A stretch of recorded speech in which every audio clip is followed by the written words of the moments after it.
Bueno, en este día en que estamos celebrando el primer día del triduo de San Francisco, ¿no? Y es el día también de Santa Teresita del Niño Jesús.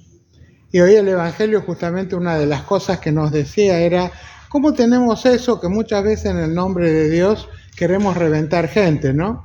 Porque ustedes fíjense, los discípulos, que una de las cosas que primero pensaron cuando no los recibieron en Samaria, porque también era una cosa, los samaritanos y los de Jerusalén estaban peleados entre ellos. Si volvían, los recibían, pero si iban, no, porque iban a Jerusalén a rezar. Entonces, como eran muy de la raíz, entonces entre ellos estaban peleados, no los recibieron, ¿no? Ustedes saben que Francisco de Asís, desde chiquitito, vivía también enemistado con los de Perugia, que era el pueblo que estaba al lado. Siempre habían peleado por ello.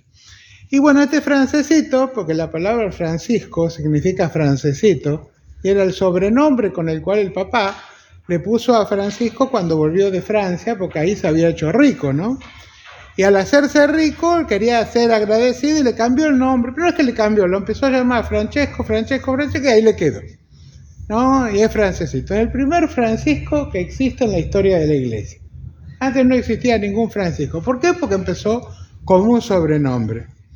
¿Cómo empezó la vida pública de Francisco? El papá, que empezó a tener plata, empezó también a tener poder dentro de la ciudad. Aparte era un industrial textil, para decir, ¿no es cierto? Se dedicaba a las telas, se dedicaba a comerciar telas finas. Y bueno, todo eso también hizo que cree mella entre esa sociedad nueva que iba surgiendo, que era la sociedad burguesa, y la aristocracia de ese momento, ¿no? O la gente que tenía, diríamos, títulos y todas estas cosas, y empezó a haber una confrontación entre ellos, armándose una revolución. Y en esa revolución perdieron los aristócratas y ganaron los burgueses, diríamos, todo este grupo. Entonces fueron expulsados los aristócratas y muchos se fueron a Perugia a vivir. Entre eso la familia de Santa Clara también fue expulsada. Todo estoy hablando cuando Francisco era chico. Él estuvo en medio, pero no habrá sido uno de los que peleó con todo esto, pero su papá sí, ¿no? Así después fue pasando el tiempo. Francisco desde muy chico, tendría 12, 13 años, ya se dedicaba a los comercios del padre. Era internacional. Iba hasta Francia con los carros cargados de cosas para ir a vender y manejaba la parte comercial de una manera impresionante. De hecho, el papá había puesto toda esa ilusión en este hijo, ¿no? El hijo que le iba a llevar adelante la industria familiar, ¿no? Así que estaba chocho con él. Pero todo ese camino, lo que pasa, ustedes imagínense hoy día, hoy nosotros tenemos tantos medios, pero en todos esos caminos hay tiempo para todo. Hay mucho tiempo para mirarse hacia adentro, hay mucho tiempo para pensar. San Francisco más adelante va a hablar mucho de la Eucaristía.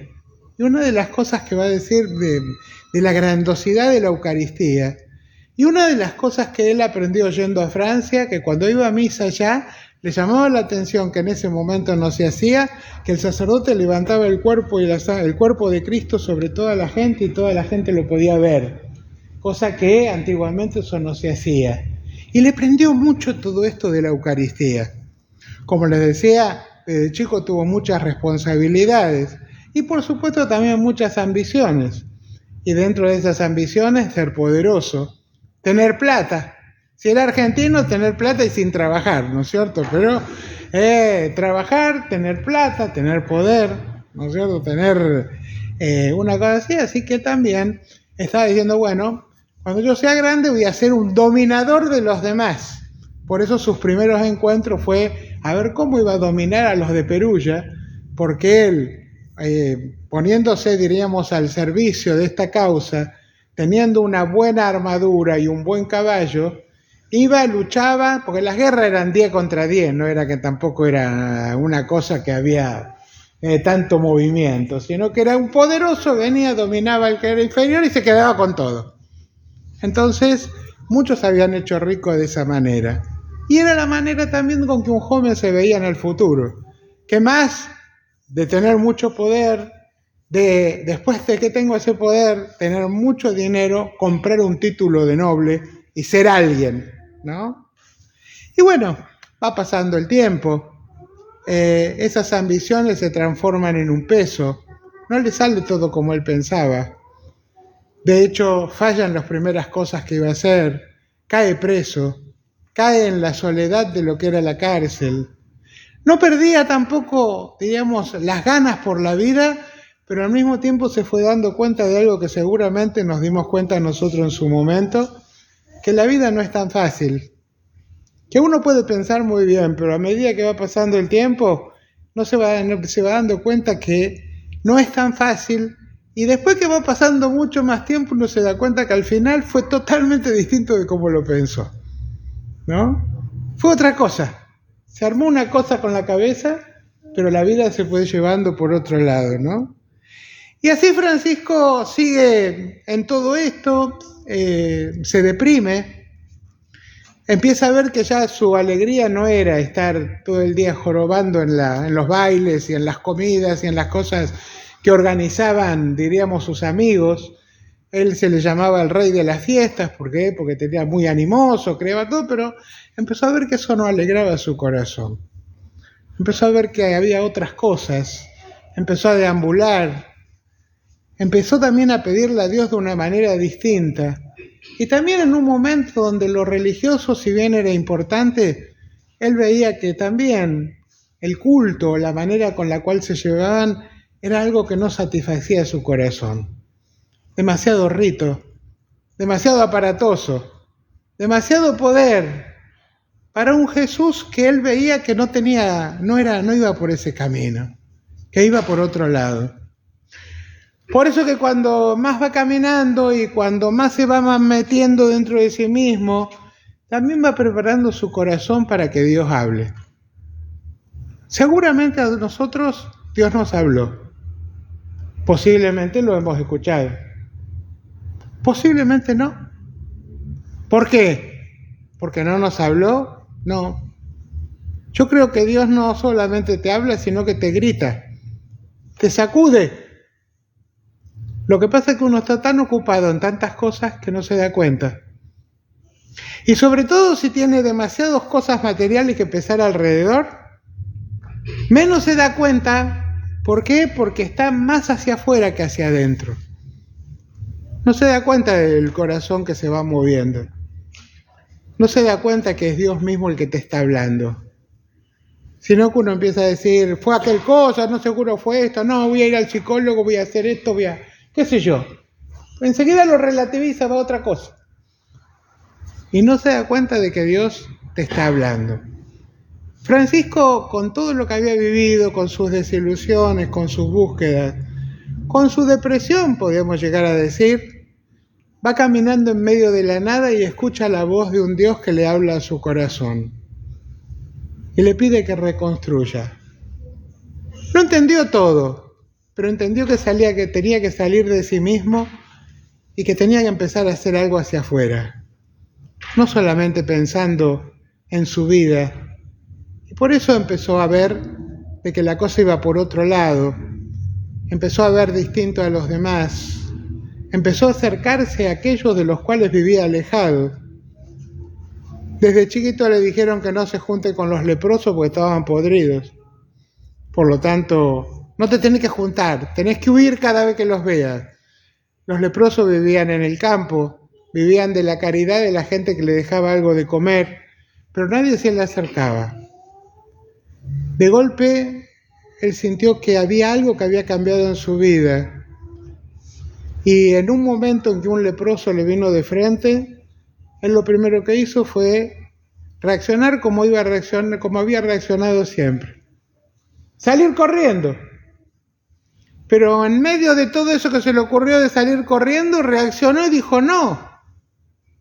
Se dio vuelta, fue al encuentro del leproso, lo abrazó y lo besó.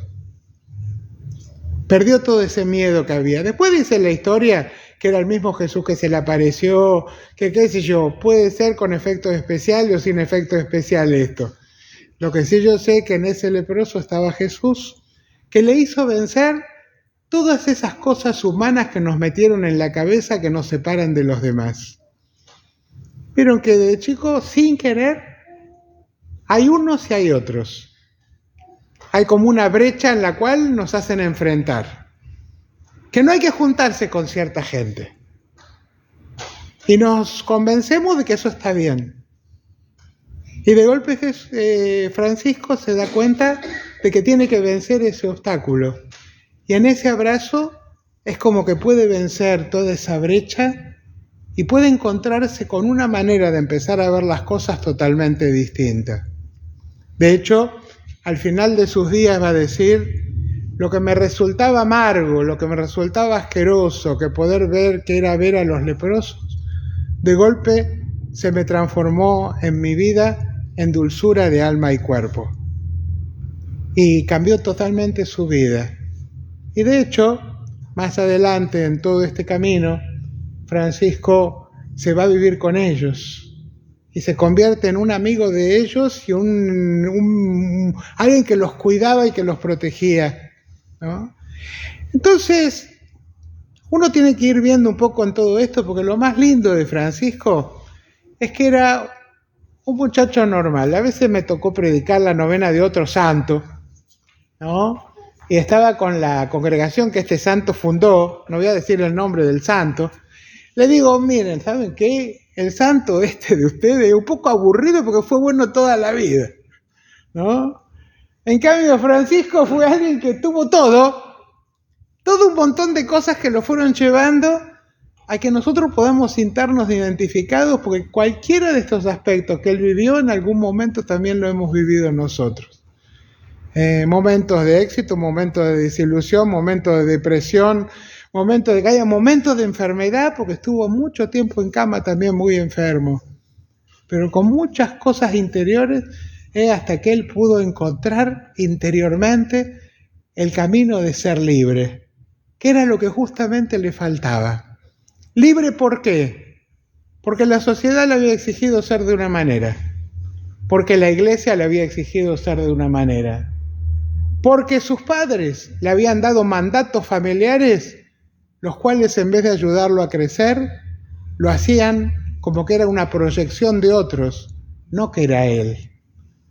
Por eso el camino de Francisco con el encuentro con Jesús fue un camino de liberación personal, un camino de encuentro, un camino con alguien que les dio la libertad.